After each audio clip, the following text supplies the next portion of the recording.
उद्या करायचे आज करा काही भरोसाची नाही आयुष्याचा. गेल्यावर काय करता?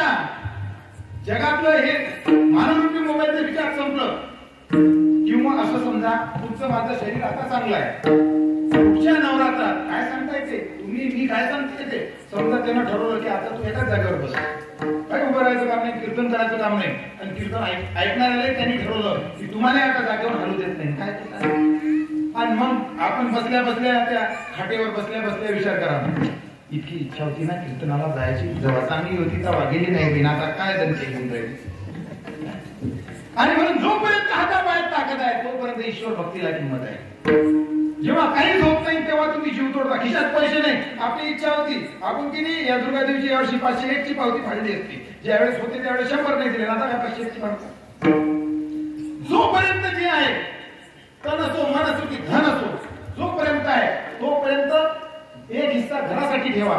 पण त्याच्यातला एक हिस्सा मेहनत जरी असेल तरी घरची मेहनत केल्यावर कुठेतरी सार्वत्रिक सार्वजनिक कामासाठी मदत करता येते. हे बोलवलं त्याने त्याच्यासाठी आहे नाही, आमच्या घरच्यासाठी आहे. मग समजून घे की रिचार्ज कमी झालं तुझं.